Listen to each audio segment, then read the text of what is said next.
Welcome back to Social Studies 10, ladies and gentlemen. We are about to do our related issue 2 review for the final exam. This is also known as historic globalization.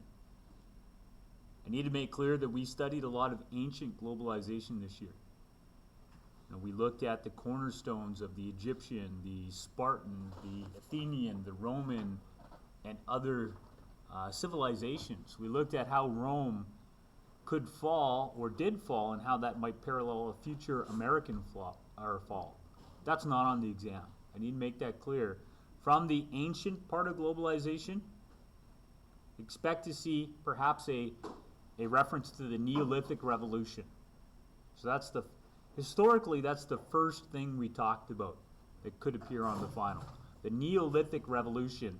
And for the sake of the final, we need to know that's when we sat down. That's when we decided to no longer have a nomadic lifestyle, and we decided to try to domesticate animals and domesticate our food stock. So we sat down. The next thing chronologically that could appear on the exam would be the Silk Road. So the Silk Road is a network of trade routes. It's not just one road, and sometimes it's not even a road. It's a sea route. And it's how there was trade from Asia through the Near East and the Middle East.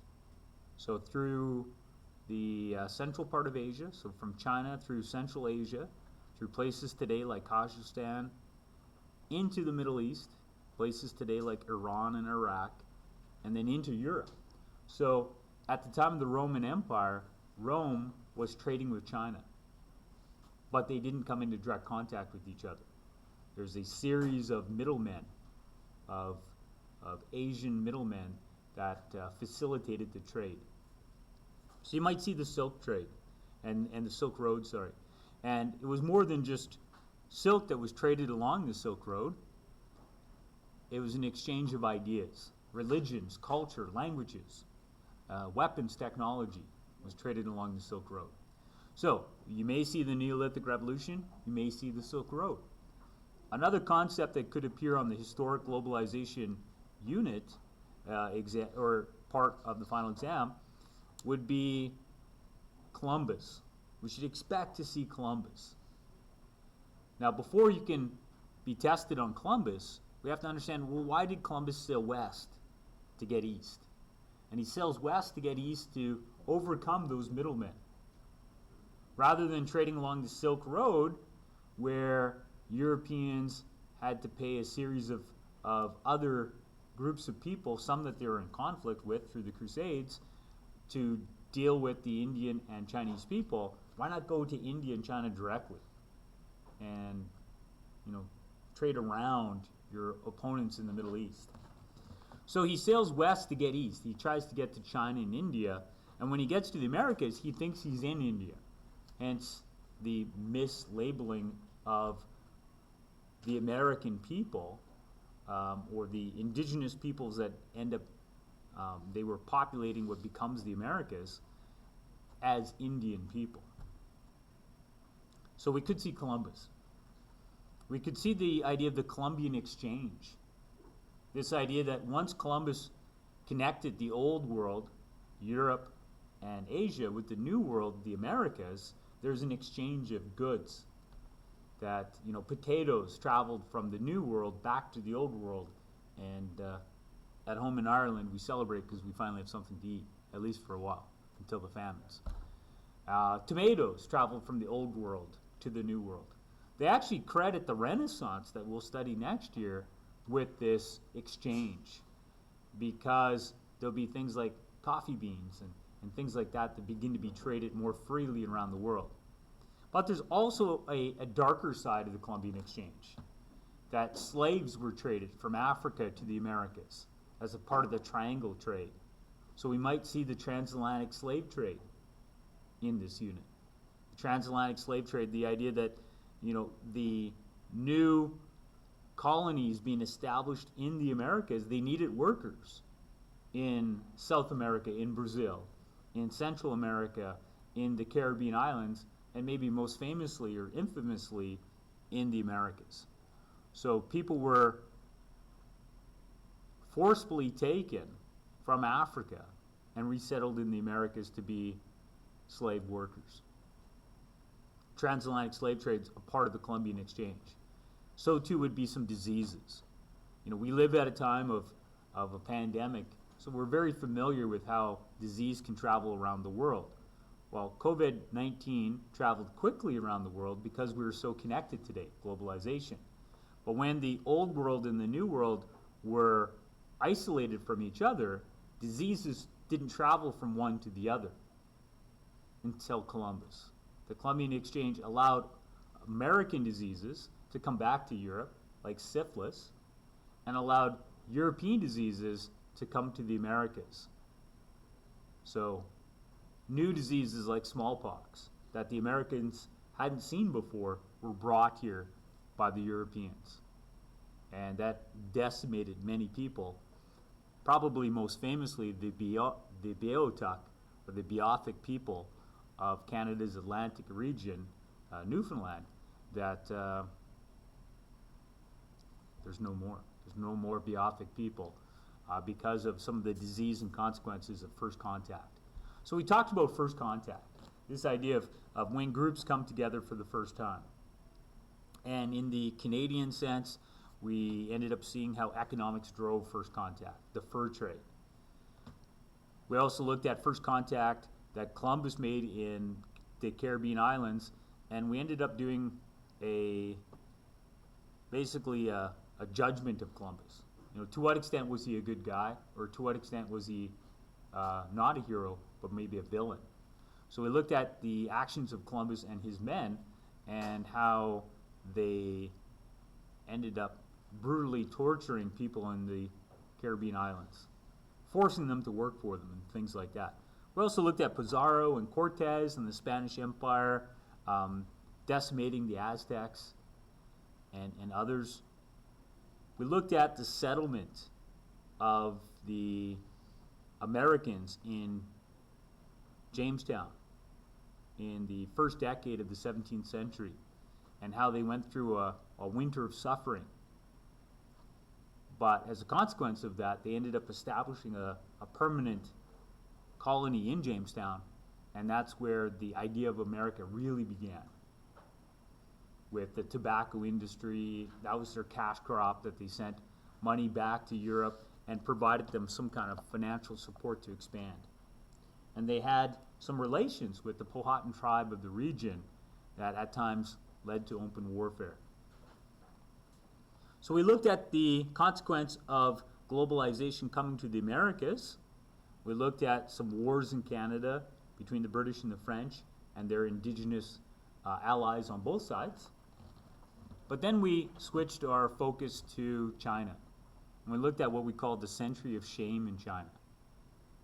The 19th and the 20th century, the first half of the 20th century, where the British and other Europeans like the French, the Germans, the Russians, wanted their own sphere of influence within China. They wanted to have a little area that they could control. And when the Chinese protested, the British went to war with the Chinese and said, no, we are going to trade with you. We called those the Opium Wars, because the British were trading opium. So we looked at China and China's century of shame by showing what happens when the Europeans finally get to China and they force China into the global village. They force them to be open for business. We also look at the scramble for Africa, beginning in the 1880s. The story began with King Leopold of Belgium discovering, rubber in the Congo because of the actions of Dr. Livingston and David Stanley, who was sent to find him. When news of rubber came back to Europe, Europeans don't have rubber, but they had great need for it with the bicycle and automobile industries just beginning to explode, then that created an interest there. Unfortunately for the Congolese people, at the hands of, or the orders of King Leopold, about 10 million of them will suffer genocide. Many of them having their hands chopped as they were refusing to work for the king. So we talk about the legacies of historic globalization. a legacy, something left behind. Problems that we have today because of policies from then. In Africa, we also talked about some of the conflict that will lead to genocide in Rwanda between the Hutu and the Tutsis. That's in the textbook as well. But we didn't just study China and Africa. We also looked at India and the British Empire in India. And we looked at the concept of mercantilism, deindustrialization as a consequence of mercantilism, but we really focused on the actions of Gandhi and his attempt to establish home rule, his fight against the British imperialism, and his use of nonviolent non-cooperation in protest of British law. Textbook also talks about apartheid in South Africa. We saw some of that with Gandhi as well. This idea of systemic, institutionalized racism that creates inequality. At this time, in this unit, we also talked about the Industrial Revolution and how the Industrial Revolution fueled the need for empires, because they needed both consumers, but they also needed material, raw material. So because there's an Industrial Revolution in England, they need indigo from India. And they also need millions of Indian people to buy their products, these new clothing, these textiles they're making in Manchester and Leeds. We're also seeing, as a consequence of the Industrial Revolution, the rise of new, what we call ideologies. And ideology is the way we see the world. And in the time of the Industrial Revolution, many are beginning to see exploitation, and they question individualism. They question self-interest, and they believe in maybe more collective responsibility, more focus on the common good. So we talked about socialism and Robert Owen and Marxism and Karl Marx as they were in opposition to Adam Smith's capitalism. We also talked about other ideologies. Social Darwinism seemed to justify imperialism. Social Darwinism seemed to suggest that, as we studied with the Athenian case study centuries before, that the strong can do whatever they want and the weak should suffer what they must. That might is right and the strong should prey upon the weak.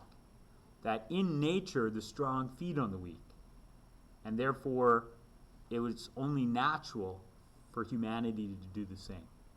So we studied social Darwinism and some of the ideologies that connect to that. Next year you'll see fascism connect to that concept as well. But we also looked at something called the white man's burden, and that's definitely going to be on the test. Definitely going to have that poem on the test. You know, the ideas of Rudyard Kipling, that, you know, there is, again, the word burden is significant there, that a burden is not something that maybe we want, right? It's a responsibility. It's a task that's going to be difficult. So take up the white man's burden. You know, send forth the best ye breed. Go bind your sons to exile to serve your captives' need. And that's key there, to serve your captives' need. You should be in India not to help the British, but to help the Indian people. We should be in China to help the Chinese, not to help ourselves to what the Chinese have. So, you know, taken literally, when you look at the poem, it should be expressing humanitarianism. But how it ended up being translated into actual policy, it was often that it wasn't the white man that had the burden, it was because of the white man's presence that they became a burden on China and India. Because instead of helping the Chinese and the Indian people, they helped themselves to the resources of the Chinese and the Indian people. And now the presence of Europeans created a resource curse, because they were, you know, robbing, pillaging the wealth of these regions. So we should expect to see that there as well. So this is a rich unit. There's a lot of history in it, but we want to make sure that we focus on, you know, what's testable. What are the key concepts? So in summary, you should expect to see a connection to Columbus and the Columbian Exchange. Often on these exams, we'll give you a passage, which is an opinion, And we might ask you a question like, from an indigenous perspective. From an indigenous perspective, is this, a great thing that's happening? So from an indigenous perspective, many indigenous people look back to Columbus, and it's not something to celebrate. That we are more than 500 years into an occupation, not into a liberation or modernization, but an occupation of their traditional lands. So a way that you might be tested on this is the idea of, can you identify a perspective? Some people think Columbus is great. He ended up, the actions of Columbus led to the golden age of the Spanish Empire. So from a Spanish perspective, Columbus is a hero. They have a statue of him in Barcelona. But from an indigenous perspective, consequences of Columbus shouldn't be celebrated, but rather they should serve as the ideas behind why colonialism and imperialism and now occupation are all bad. And some would believe that Europeans still need to just go home. So we could be tested on it in that sense. We can also be tested on it in terms of the legacies of Columbus coming here. So in terms of the legacies of Columbus coming here, it'll lead to some of the conflict that we've seen historically in Canada and that we're still seeing in Canada. Conflict like the attempt of assimilation through residential schools that we saw yesterday in related issue 1. That's a legacy of how Europeans connected to Canada's First Nations. So we should expect to see some connection to that as well. What else could we expect to see on this exam?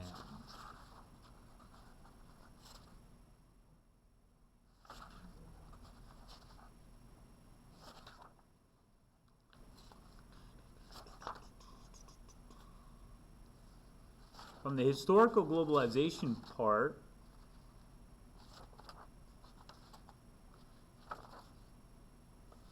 I think those are the main concepts. So what we'll do now is we'll give you a chance to look back over those chapters one more time, see if there's anything you need to ask questions about, and then I'll see how much of this you remember. So the main things again: Neolithic Revolution, Silk Road, Columbus, Colombian Exchange, imperialism in the Americas, in China and Africa. And when you look at those imperialisms, the impact it had, the first contact had on groups of people. We have words that come out of this, words like ethno and Eurocentrism, right? Eurocentric, the idea that you should just do what we do because we're better, Why wouldn't you want democracy? Why wouldn't you want capitalism? Why wouldn't you speak English and worship our gods? This idea that we know best, that our beliefs and values and ideas about the world are best. You might see the connection to the idea of genocide, the extermination of an entire group of people like we saw with the Beothuk people. These are the main things from this unit. In terms of the Canadian story, we also, from last time we looked at the residential schools, and you might want to go back and ensure that you understand what truth and reconciliation means, and the attempt at assimilation through the white papers and the resulting red papers that the Assembly of First Nations said back, saying, you can't get rid of the Indian Act. This is the least that we're comfortable with. You can't take the stuff away from us. This is the least that is acceptable to us. So we'll give you a chance to review, and then we'll move on to related issue 3 and 4.